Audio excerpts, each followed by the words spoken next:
नमस्कार, स्वागत है आप सभी का एबी स्टार न्यूज में और मैं हूं आपके साथ जुबैर।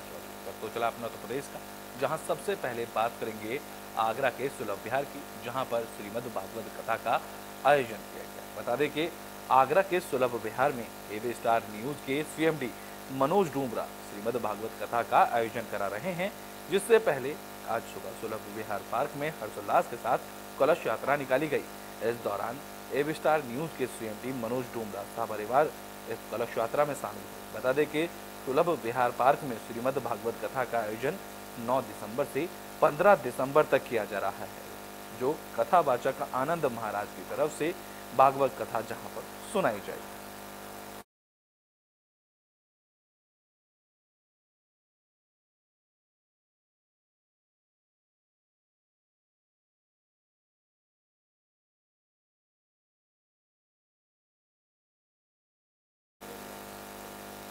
तो बुलेटिन में अब बात कर लेते हैं बांदा की, जहां एक बीजेपी नेता के बालू के ट्रक को रोकना पुलिस को भारी पड़ गया।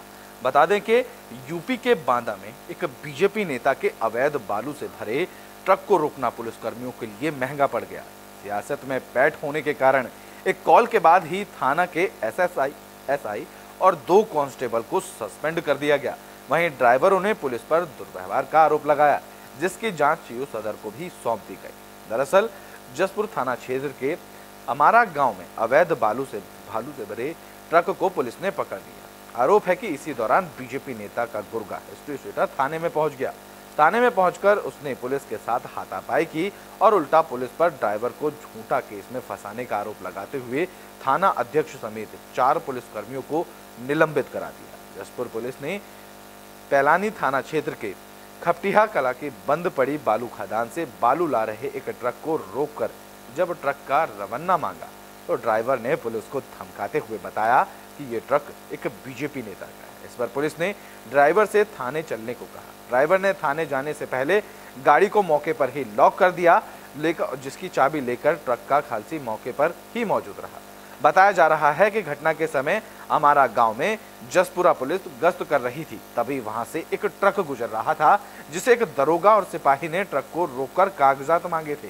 कागजात ना देने पर ड्राइवर को थाने ले जाया गया, जहां थाने ले जाने से पहले ड्राइवर ने बीजेपी नेता को फोन कर दिया। तो वहीं बीजेपी के नेताओं ने पुलिस कर्मियों पर आरोप लगाते हुए बताया है कि पुलिस ने ड्राइवर को फर्जी तरीके से पकड़कर उसके साथ मारपीट की है। इस पर पुलिस अधीक्षक ने एक्शन लेते हुए जसपुरा थाना के एसएसआई प्रभुनाथ सिंह, उप निरीक्षक राजबली और कांस्टेबल रवि और विक्रम को निलंबित कर राजेंद्र सिंह रजावत को जसपुरा थाने का नया प्रभारी। ये थाना जसपुरा में दिनांक 6 तारीख को पुलिस अधीक्षक महोदय को एक ट्रक ड्राइवर ने प्रार्थना पत्र दिया कि उसकी मोरम की गाड़ी को रोका गया था और उनके साथ दुर्व्यवहार किया गया, लेन देन की भी आरोप लगाए गए थे। इस संबंध में प्रथम दृष्टया आरोप सही पाए जाने पर 2 निरीक्षक, 1 आरक्षी को पुलिस अधीक्षक महोदय द्वारा निलंबित किया गया है और प्रार्थना पत्र में जो अन्य आरोप लगाए हैं उस संबंध में एक विस्तृत जांच आख्या क्षेत्राधिकारी सदर से 3 दिवस के भीतर मांगी गई है। जांच आख्या जो भी आएगी तदनुसार आगे की कार्रवाई की जाएगी। ये थाना जसपुरा में दिनांक 6 तारीख को पुलिस अधीक्षक महोदय को एक ट्रक ड्राइवर। तो बुलेटिन में बात संभल की कर लेते हैं, जहां विकसित भारत संकल्प यात्रा के तहत कार्यक्रम का आयोजन किया गया। बता दें कि संभल में बहजोई के ग्राम प्रतापपुर में विकसित भारत संकल्प यात्रा के तहत कार्यक्रम का आयोजन किया गया, जहां दुग्ध विकास मंत्री धर्मपाल सिंह ने बतौर मुख्य अतिथि के रूप में कार्यक्रम में शिरकत की। इस दौरान मंत्री धर्मपाल सिंह को गार्ड ऑफ ऑनर से सम्मानित किया गया। तो वहीं मंत्री धर्मपाल सिंह ने कार्यक्रम में लगाए गए स्टॉल और स्वास्थ्य विभाग की तरफ से लगाए गए चिकित्सा शिविर का अवलोकन किया। कार्यक्रम में जिलाधिकारी मनीष बंसल ने अपने संबोधन में कहा कि भारत देश को एक विकसित देश की श्रेणी में लाना है। इसी संकल्प को लेकर यह विकसित भारत यात्रा गांव-गांव जाकर शासन की योजनाओं को घर-घर पहुंचाने का काम कर रही है। विकसित अभी हमारा देश विकसित श्रेणी में जा रहा है। दुनिया के देशों में ने माननीय मोदी जी का नेतृत्व स्वीकार किया है और देश की जनता ने भी मोदी जी को बहुत अच्छी तरीके से आशीर्वाद देने का काम किया है। 2024 में प्रचंड बहुमत के साथ देश के प्रधानमंत्री माननीय मोदी जी गरीबों की दुआ लेकर बनेंगे। तो विकसित अभी हमारा देश विकसित श्रेणी में जा रहा है। दुनिया के देशों में ने।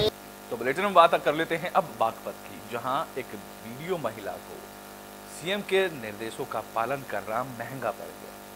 बागपत में महिला बीडीओ को सीएम के आदेशों का पालन करना भारी पड़ गया। दरअसल यूपी में सीएम ने निराश्रित पशुओं के प्रबंधन अभियान के तहत पशुओं के रेस्क्यू करने के आदेश दिए थे, जिससे निराश्रित पशुओं को गौशाला में ले जाया जा सके। लेकिन इस कड़ी में महिला बीडीओ को निराश्रित पशुओं को गौशाला ले जाना भारी पड़ गया।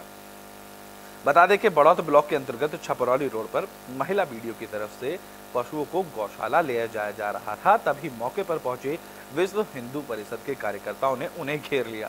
इसी दौरान महिला बीडीओ को पशु तस्कर बताते हुए उनके साथ बदसलूकी और मारपीट की गई।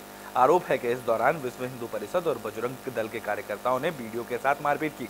इस दौरान मौके पर पहुंची पुलिस ने महिला अधिकारी को भीड़ के बीच से निकाला और पशुओं को ट्रक को गौशाला के लिए रवाना किया। बता दें कि मारपीट में महिला बीडीओ घायल हुई, जिन्होंने विश्व हिंदू परिषद और बजरंग दल के कार्यकर्ताओं पर कई गंभीर आरोप भी लगाए।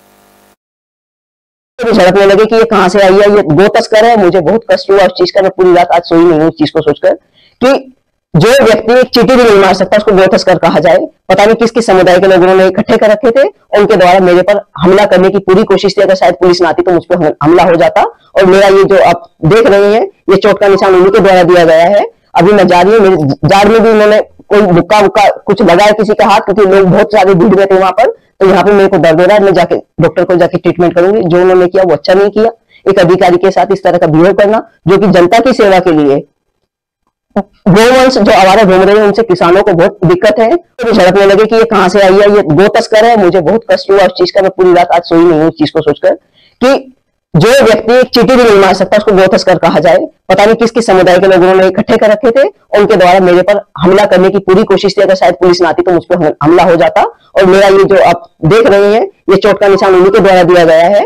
अभी मैं जा रही हूँ, मेरे जाड़ में भी उन्होंने कोई मुक्का वुक्का कुछ लगाया किसी का हाथ, क्योंकि लोग बहुत सारे भीड़ में थे वहां पर। तो यहाँ पे मेरे को दर्द हो रहा है, मैं जाके डॉक्टर को जाके ट्रीटमेंट करूंगी। जो उन्होंने तो बुलेटिन बात शामली की कर लेते हैं, जहां भारतीय किसान मजदूर संयुक्त यूनियन की तरफ से बैठक की गई। तो शामली में भारतीय किसान मजदूर संयुक्त यूनियन के तत्वाधान पर बैठक का आयोजन किया गया, जिसमें पश्चिमी उत्तर प्रदेश को अलग प्रदेश बनाए जाने की मांग को लेकर निकाली जा रही पश्चिमी प्रदेश निर्माण जन यात्रा के स्वागत कार्यक्रम की रूपरेखा तैयार की गई। बैठक में खाप चौधरियों ने भी भाग लिया और इस जन यात्रा को पुरजोर समर्थन दिए जाने की बात कही। इस दौरान खाप चौधरियों ने इस जन यात्रा का समर्थन की बात कहते हुए कहा कि उत्तर प्रदेश सर्वाधिक बड़ा राज्य है, जिसके चलते पश्चिमी उत्तर प्रदेश को विकास का वो दर्जा नहीं मिल पा रहा है जो वास्तविक रूप में उसे मिलना चाहिए। कि राष्ट्र हित में छोटे प्रदेश लाभदायक है।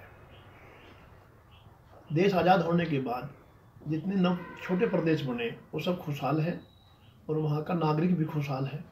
जो बड़े प्रदेश हैं वहाँ लोकतंत्र आ नहीं पाया। बड़े प्रदेश हैं, प्रदेश के मुखिया को ज्ञान ही नहीं होता कौन अधिकारी है, कौन कर्मचारी है, कौन क्या है। तो हम भी चाह रहे हैं कि राष्ट्र हित में उत्तर प्रदेश के बंटवारे होकर और पश्चिम उत्तर प्रदेश के भी 27 जिलों का एक अलग प्रदेश बन जाए। पश्चिम उत्तर प्रदेश कि राष्ट्र हित में छोटे प्रदेश। तो बुलेटिन में बात बागपत की कर लेते हैं, जहां कृषि विभाग किसानों को जागरूक करने का काम करता नजर आ रहा है। बागपत में कृषि विभाग ने किसानों को जागरूक करने का काम किया। बता दें कि प्रदेश और केंद्र सरकार की तरफ से किसानों के हित में चलाई जा रही विभिन्न योजनाओं के लिए कृषि विभाग ने किसानों को जागरूक करते हुए विभिन्न योजनाओं से होने वाले लाभों को गिनाया। बता दें कि बागपत कृषि उप निदेशक ने पत्रकारों को जानकारी देते हुए बताया कि केंद्र और प्रदेश सरकार की तरफ से किसानों को उनकी फसलों का उचित मूल्य दिया जा रहा है। इसके साथ साथ सोलर लाइट लगाने पर भी किसानों को विशेष छूट दी जा रही है। अच्छी फसल की पैदावार करने के लिए सस्ते दामों पर बीज भी उपलब्ध कराया जा रहा है। इतना ही नहीं, किसानों को 50 से 80% का अनुदान देकर उन्हें सक्षम बनाने के लिए विभिन्न तरह की योजनाएं भी सरकार की तरफ से संचालित की जा रही हैं, जिससे किसान सीधा लाभ उठा सकते हैं। मेरा नाम दिग्विजय सिंह है, मैं उप कृषि निदेशक बागपत। किसानों के लिए कृषि विभाग द्वारा कई प्रकार की योजनाएं संचालित हैं और भारत सरकार की इसमें मुख्य रूप से कई फ्लैगशिप स्कीम्स हैं, जिसमें हमारी एक फ्लैगशिप स्कीम काफ़ी अच्छी स्कीम है जो किसानों को हम लोग सोलर पंप किसानों के यहाँ स्थापित कराते हैं और उसमें 60% अनुदान रहता है, 40% किसान को अपना शेयर लगाना होता है। जो किसानों को हम बीज उपलब्ध करा रहे हैं, नए बीज जो नए 10 साल तक की प्रजातियां हैं, विशेषकर गेहूं की है, सरसों की है, उन सभी बीजों पर भी 50% अनुदान किसानों के लिए रहता है। और इसके साथ साथ किसानों के लिए जो हमारे फसल अवशेष प्रबंधन की एक योजना है, जिसको NC2 योजना भी हम लोग कहते हैं, इसमें किसान भाई हमारे किसी भी तरह के फसल अवशेष ना जलाएं, बल्कि उसको खेत में ही अपना मैनेज करें। मेरा नाम दिग्विजय सिंह है, मैं उप कृषि निदेशक बागपत।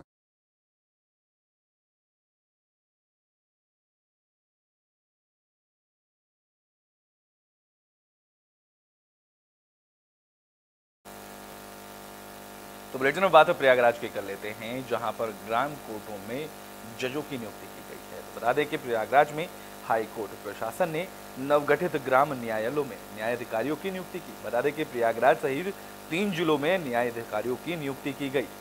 दरअसल राज्य सरकार ने 4 जिलों की एक तहसील में ग्राम न्यायालय का गठन कर दिया है। मिर्जापुर की लालगंज तहसील में नवगठित ग्राम न्यायालय में जिला न्यायालय के सिविल जज जूनियर डिवीजन जितिन परवीन को न्यायाधिकारी नियुक्त किया गया है। प्रयागराज की फूलपुर तहसील स्थित ग्राम न्यायालय में जिला न्यायालय के एडिशनल सिविल जज जूनियर डिवीजन रण जय सिंह को न्यायाधिकारी नियुक्त किया गया है। बता दें कि रजिस्ट्रार जनरल राजीव भारती की ओर से ये अधिसूचना जारी की गई।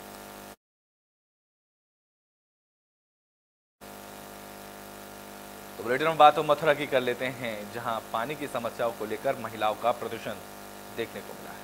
तो मथुरा के में टाउनशिप के पास गांव नरहोली में पिछले 2 महीने से पेयजल किल्लत का सामना कर रही महिलाओं का गुस्सा अब फूट पड़ा, जहां बड़ी संख्या में महिलाओं ने इकट्ठा होकर प्रदर्शन किया, जहां उन्होंने प्रशासन के खिलाफ जमकर नारेबाजी की। इस बीच कुछ महिलाएं पास की स्थित पानी की टंकी पर चढ़ गईं और समस्या का समाधान न होने तक टंकी से उतरने की घोषणा कर दी। यह देखकर मौके पर बड़ी संख्या में लोग इकट्ठा हुए। सूचना मिलते ही सहायक नगर आयुक्त सहित प्रशासनिक अधिकारी मौके पर पहुंचे। उन्होंने समस्या के समाधान का आश्वासन दिया और करीब 1.5 घंटे बाद महिलाओं को टंकी से नीचे उतारा गया। मेरा नाम मीना ठाकुर है, वार्ड नंबर 1 में आता है। नगर निगम में हमारे मिर्जापुर और नरौली दोनों एक ही है। जब से हमारे यहाँ चुनाव हुए तब से आज तक गांव की टंकी बिल्कुल बंद पड़ी है। सीवर लाइन महिलाएं हमारी 100 रुपए का पानी रोज खरीदती हैं। रोज बताइए 100 रुपए महीने के 3000 हो गया। खाने का चूल्हा जलाएंगी कि पानी खरीदेंगे? ये टंकी हाथी का दांत बना के खड़ी कर रखी है क्या? ये बताइए। मेरा नाम जया कुमारी है और मैं इस गाँव में रहती हूँ। और मेरी सभी की समस्या, मेरी क्या पूरे गाँव की समस्या पानी की समस्या है। और जब से तो बुलेटिन में बात कर लेते हैं झांसी के गुरसराय की, जहां दबंगों की दबंगई का मामला सामने आया। बता दें कि झांसी के गुरसराय में दबंगों ने एक युवक के साथ मारपीट की, जहां दबंग बदमाशों ने एरएच रोड सिंह विहिनी फिलिंग स्टेशन के पास एक युवक के साथ मारपीट की, जहां लाठी डंडों से की गई मारपीट में युवक आशीष यादव गंभीर रूप से घायल हुआ, जिसे उपचार के लिए सामुदायिक स्वास्थ्य केंद्र में भर्ती करा गया। तो वहीं मौके पर पहुंची पुलिस मामले की जांच में जुट गई। नाम है भैया आपका? पुष्पेंद्र सिंह। कहाँ के निवासी हैं आप? करगुआ पर। ये जो घटना हुई इसके साथ ये कौन है आपके? भाई। क्या नाम है इनका? आशीष है। क्या घटना घटी इनके साथ? इनके साथ ये घटना घटी कि ये गाड़ी सुधरवा रहे थे। कहाँ पे? बस स्टैंड पे। गुरसराय में? गुरसराय में। फिर क्या हुआ? एक गाड़ी आई ब्रेजा, फिर उसमें 6 लोग थे। एक का नाम था संदीप जी, वो थे करगुआ के जी जी, और बाकी के नाम तो हमें पता नहीं। मारपीट। तो बुलेटिन में बात कन्नौज की कर लेते हैं, जहां महिला की हत्या का मामला सामने आया। बता दें कि कन्नौज में महिला की हत्या का मामला सामने आया, जहां बेरहम पति ने अपनी पत्नी को लाठी से पीट कर मौत के घाट उतार दिया। दरअसल आपसी विवाद के चलते पति पत्नी के बीच कहासुनी हुई थी, जिसके बाद पति ने पत्नी की लाठी डंडों से पीट कर हत्या कर दी। बता दें कि ये सारा मामला छिबरामऊ कोतवाली क्षेत्र के बैजू रामपुर गांव का है, जहां सूचना पर पहुंची पुलिस ने आरोपी पति को गिरफ्तार कर लिया और आगे की कानूनी कार्रवाई में जुट गई। जनपद कन्नौज में थाना छिबरामऊ के अंतर्गत आज दिनांक 8/12/2023 को ग्राम बैजू रामपुरा में एक व्यक्ति ने सूचित किया कि ऋषि कमल ने अपनी पत्नी की हत्या कर दिया है। इस सूचना पे थाना प्रभारी तत्काल मौके पे पहुंचकर शव को कब्जे में लेते हुए पंचनामा भरने की कार्रवाई प्रारंभ की तथा आरोपी गणों को हिरासत में लिया गया। परिवारीजनों को सूचित कर दिया गया है। जनपद कन्नौज में थाना छिबरामऊ के अंतर्गत आज दिनांक 8/12/2023 को ग्राम बैजू रामपुरा में एक व्यक्ति ने सूचित। बुलेटिन का आखिरी में बात संभल की कर लेते हैं, जहां पुरानी रंजिश के चलते युवक को गोली मारी गई। बता दें कि संभल में पुरानी रंजिश के चलते गोलीबारी का मामला सामने आया, जहां बदमाशों ने पुरानी रंजिश में एक युवक को गोली मार दी। गोली लगने से युवक गंभीर रूप से घायल हुआ, जिसे उपचार के लिए अस्पताल में भर्ती कराया गया। तो वहीं आरोपी युवक मौके से फरार हो गया। बता दें कि यह मामला कोतवाली चंदौसी इलाके के बिसौली गेट के पास का बताया जा रहा है, जहां मौके पर पहुंची पुलिस मामले की जांच में जुट गई।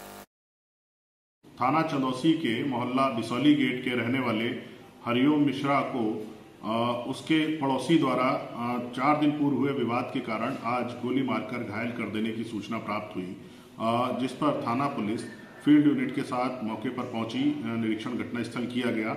घायल को अस्पताल के लिए इलाज के लिए भेजा गया, जहां पर डॉक्टरों द्वारा उनकी स्थिति स्थिर बताई गई। परिजनों द्वारा लिखित तहरीर देते हुए अभियोग पंजीकृत कराया गया है। पुलिस द्वारा गिरफ्तारी हेतु टीम। तो यूपी के बुलेटिन अपना उत्तर प्रदेश में भी के लिए बस इतना ही। देश और दुनिया की तमाम खबरों के लिए देखते रहें एबी स्टार टीवी।